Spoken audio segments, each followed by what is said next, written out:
Salut, bienvenue sur la chaîne Ange Info. Comme nous l'avons annoncé la dernière fois, aujourd'hui nous allons étudier la suite des nomenclatures. La nomenclature à étudier aujourd'hui, c'est la nomenclature articles liés. Il existe plusieurs raisons qui nous poussent à lier les articles. Nous souhaitons par exemple acheter un article qui est automatiquement conditionné par l'achat d'un autre. Donc, au lieu d'enregistrer un premier article et d'enregistrer un autre, nous allons lier ces articles pour enregistrer un article et déclencher automatiquement l'enregistrement du second article. Nous pouvons aussi recourir à cette méthode pour empaqueter un certain nombre de produits. Lorsque notre fournisseur nous annonce la distribution des gadgets en fonction de certains articles comme nous avons déjà dans nos rayons. Voilà. Si nous prenons l'exemple des produits Nestlé, nous avons vu Nido, les Nido, et puis on a ici Nido et Cerelac. Voilà, sont les produits Nestlé. Le fournisseur a lancé une action commerciale qui demande de mettre des paquets et donner la possibilité aux fournisseurs de bénéficier des gadgets comme des biberons, le fer à repasser et parapluie, ainsi de suite. Donc, comme vous voyez, nous avons déjà créé les différents articles.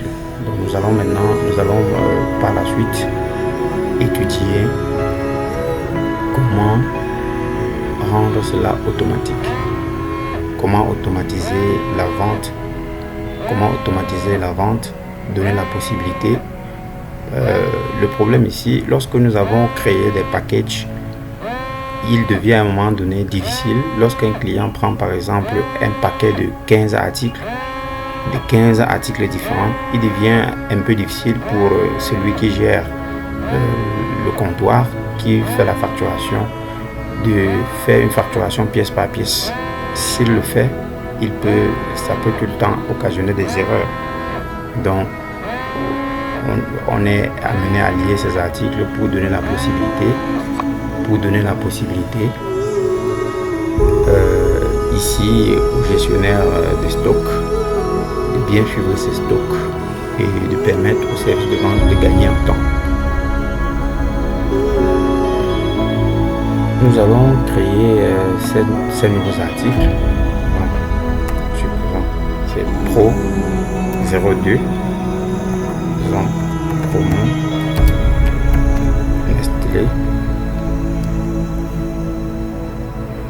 Nestlé, F2, voilà.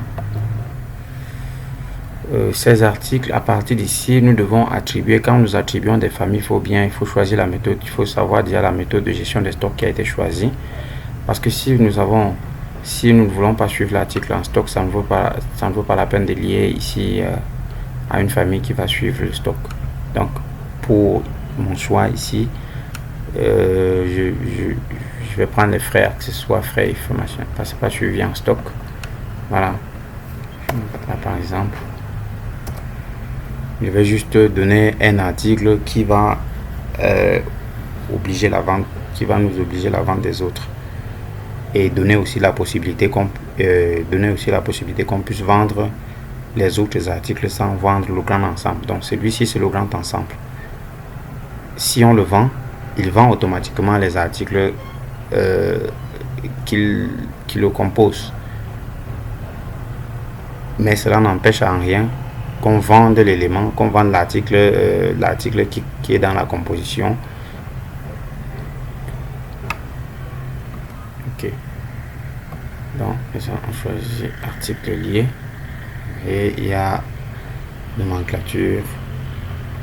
On va sur nomenclature. On cherche maintenant à lier les articles.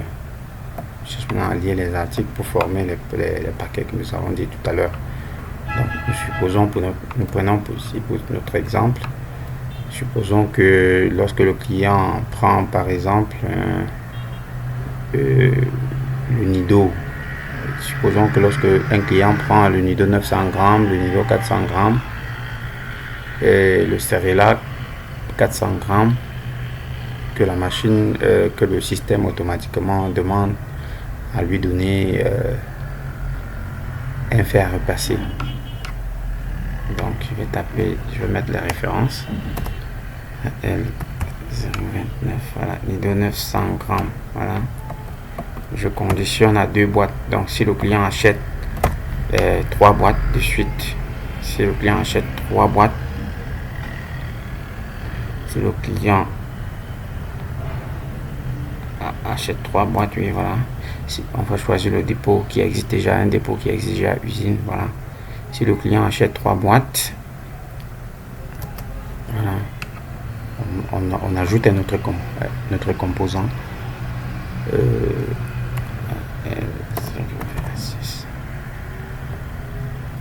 Voilà, 2 boîtes.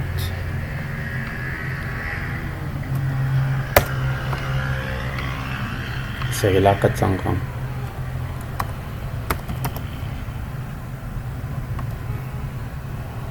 Une boîte.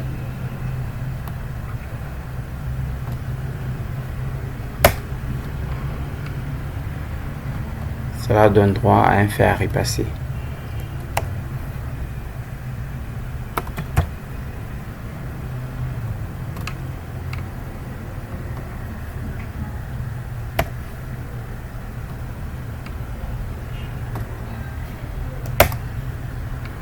Donc voilà notre premier article que nous avons créé qui va déclencher automatiquement la vente de tous les éléments qui le comportent.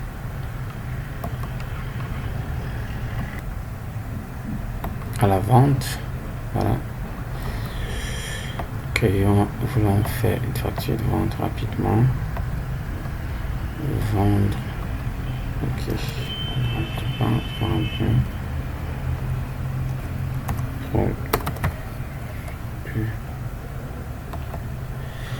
Ok. Ok. Donc, il y a un problème de stock qui se pose. Nous allons d'abord stocker les éléments. Nous venons de faire une facture d'achat. Une facture d'achat au nom du fournisseur GC+. Donc, c'est une facture d'achat.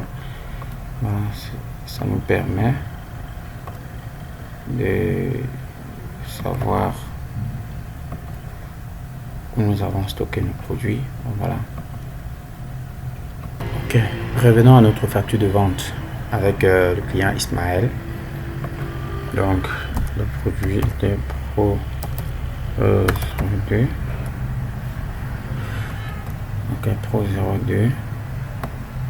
Le client a pris le lot. Le client achète le lot, vend. Ok.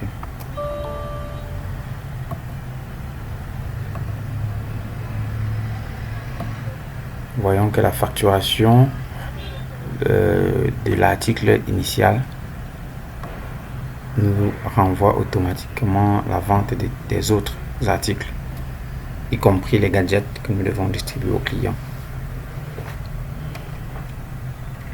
Ok. Donc là, nous sommes libres. Ok, merci. Il est important de comprendre l'importance de cette technique d'enregistrement ou cette technique de vente sur l'activité de l'entreprise. Donc nous voyons que par ici, facilement, on peut gérer le stock. Vous voyez, on vient de vendre une pièce. On avait 12 parapluies, nous sommes à 11. Donc, et on sait exactement à qui on a vendu. On a distribué à qui est-ce qu'on a donné. Donc, essayons maintenant de vendre un article sans utiliser la méthode d'article lié. Donc, voilà un article par exemple, nous voulons vendre 2 pièces. Vous voyez, les 2 pièces sont facturées. Vous voyez, le stock a été réduit.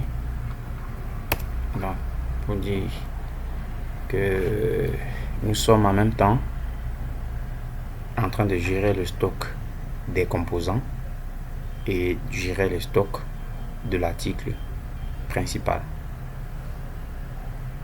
Merci d'avoir suivi cette chaîne. Merci de revenir suivre la suite de nos vidéos sur les nomenclatures. Merci.